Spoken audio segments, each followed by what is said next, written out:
नमस्कार, शोभा आई आपल्या किचनमध्ये तुमचं स्वागत करत आहे। आज मी चण्याच्या डाळीचे आणि मुंगाच्या डाळीचे वडे बनवणार आहे।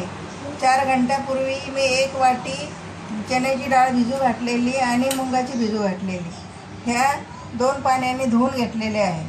त्याकरता मी आता याच्यामध्ये जिरं 1 चमच टाकणार आहे, ओवा टाकणार आहे आणि काश्मीरी मिरची टाकणार आहे, याच्यामध्ये बडीशेप टाकणार आहे, हळद टाकणार आहे, मीठ टाकणार आहे आणि ही कोथिंबीर घेतलेली आहे ती टाकणार आहे आणि हिरव्या मिरचीचा मी 3 मिरच्या घेतलेल्या आहे आणि 4 पाकळ्या लसणाच्या घेतलेल्या आहे, त्याचा ठेसा केलेला आहे, हा सुद्धा टाकणार आहे। सर्वात आधी मी चण्याची डाळ टाकते, अर्धी टाकते आणि तिच्यामध्ये मुंगाची अर्धी डाळ घेते।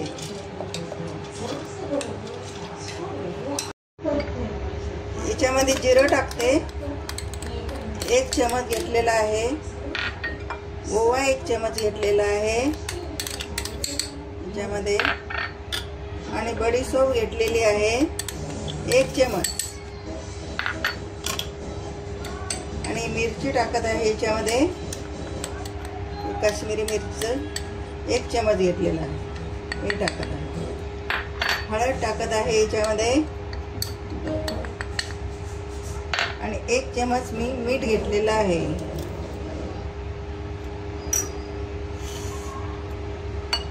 आता हे वाटून घेते। याच्यामध्ये जरा जाडसर वाटून घ्यायचं आणि याच्यामध्ये पाण्याचा वापर करायचा नाही, सुक्कं वाटायचं। ही उरलेली डाळ आहे, ही सुकी वाटून घेते याच्यामध्ये।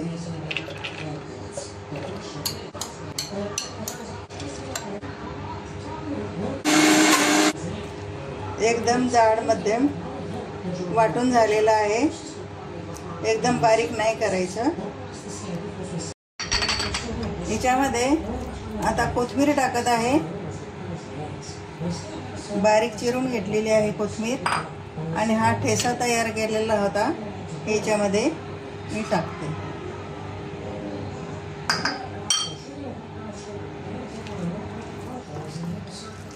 पातळ जर झालं तर याच्यामध्ये मी थोडासा आटा टाकणार आहे चण्याचा, तुम्ही पण टाकू शकता। पातळ जर झालं तर थोडा चण्याचा आटा किंवा तांदळाच्या पिठाचा आटा तुम्ही याच्यामध्ये वापरू शकता। असं पतला झालेला आहे, याच्यामध्ये मी थोडं बेसन कालवणार आहे, 2 चमच, छोटे 2 चमच घेतलेले आहे।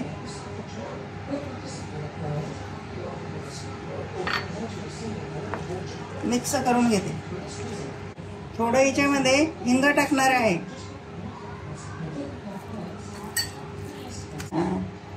वडे मी बनवून घेते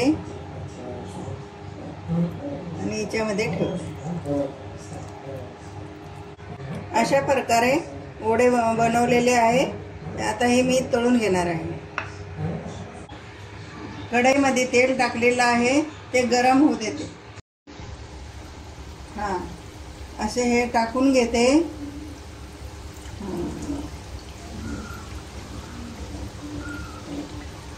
आणि असं हलवत राहायचं, एकदम पलटी मारायची नाही। सुके असले ना त्याच्यामध्ये पाणी असलं वड्यामध्ये तर तडतड उडतं आणि सुके असले की उडत नाही याच्यामध्ये।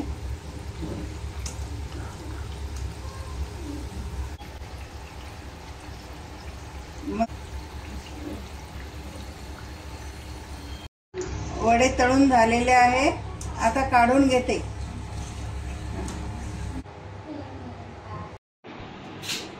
गरमागरम डाळ वडे तयार आहेत, पुदिन्याच्या चटणी बरोबर खाऊ शकता। खूप छान झालेले आहेत।